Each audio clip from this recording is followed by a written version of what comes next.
Assalamualaikum warahmatullahi wabarakatuh. Puji syukur kita haturaken kepada Allah Subhanahu wa taala atas rahmat dan hidayahnya kita masih diberikan nikmat jasmani maupun rohani.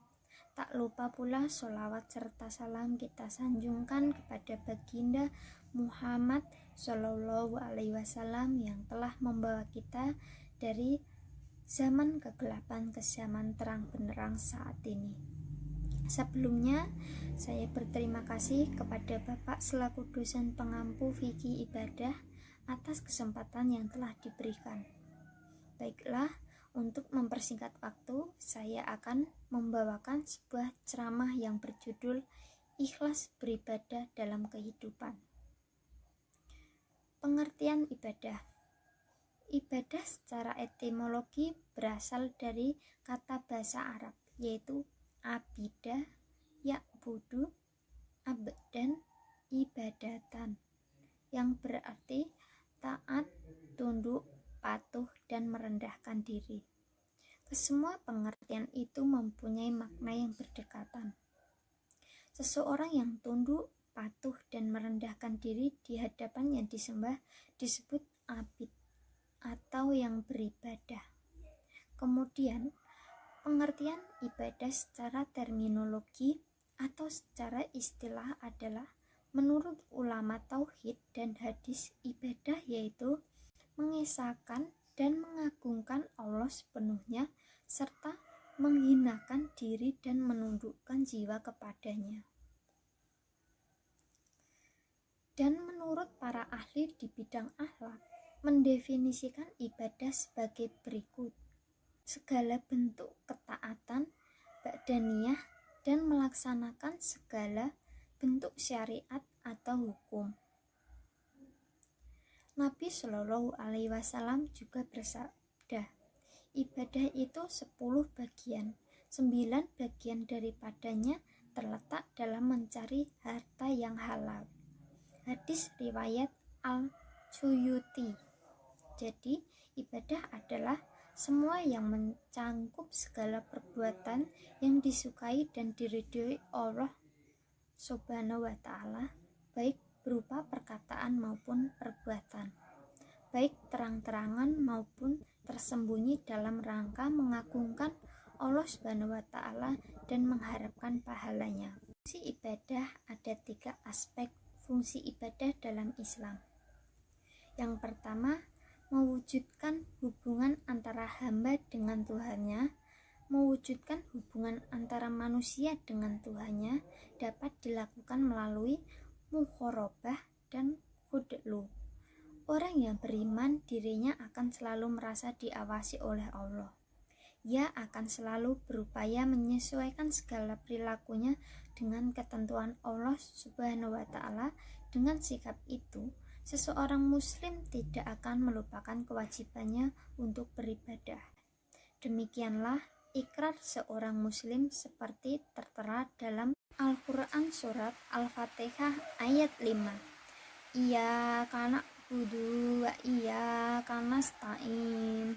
Hanya Engkaulah yang kami sembah dan hanya kepada Engkaulah kami meminta pertolongan.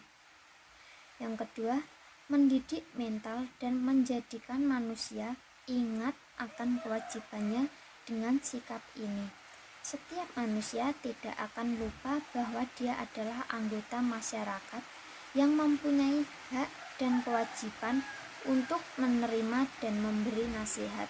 Yang ketiga, yaitu melatih diri untuk berdisiplin, adalah suatu kenyataan bahwa segala bentuk ibadah yang menuntut kita untuk berdisiplin, kenyataan itu dapat dilihat dengan jelas dalam pelaksanaan sholat. Mulai dari wudhu, ketentuan waktunya, berdiri, ruku, sujud, dan aturan-aturan lainnya. Adapun tujuan hidup manusia, Allah Ta'ala berfirman, dan mereka tidaklah disuruh kecuali supaya menyembah Allah dengan memurnikan ketaatan kepadanya dalam menjalankan agama yang lurus dan supaya mereka mendirikan salat serta menunaikan zakat, dan yang demikian itulah agama yang lurus. Quran Surat Al-Bayyinah ayat 5.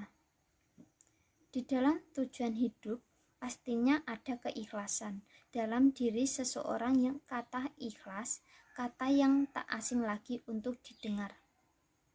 Kata ikhlas sendiri artinya murni, tidak bercampur dengan yang lainnya. Dengan demikian itulah, ikhlas adalah memurnikan sesuatu. Secara terminologis, ikhlas itu artinya mengerjakan amalan perbuatan lillahi ta'ala semata-mata karena Allah Subhanahu wa ta'ala, tidak karena yang lainnya. Hanya mengharap ridho Allah Subhanahu wa ta'ala satu-satunya motivasi dari sikap ikhlas. Jadi, ikhlas adalah suatu sikap yang menjadikan niat hanya untuk Allah Subhanahu wa ta'ala dalam melakukan amalan ketaatan. Jadi, amalan ketaatan tersebut dilakukan dalam rangka mendekatkan diri kepada Allah Subhanahu wa ta'ala, bukan kepada pujian dari manusia. Oleh karena itu, dapat dikatakan bahwa tujuan hidup manusia adalah menunaikan penghambaan dan pengabdian dalam makna yang luas kepada Allah Ta'ala. Sedangkan perannya di muka bumi adalah sebagai khalifah atau pemimpin di alam semesta ini. Manusia diciptakan Allah untuk suatu tujuan yang besar dan misi yang penting, yaitu beribadah kepada Allah Ta'ala semata. Sekian ceramah dari saya. Ada kurang lebihnya saya mohon maaf. Wassalamualaikum warahmatullahi wabarakatuh.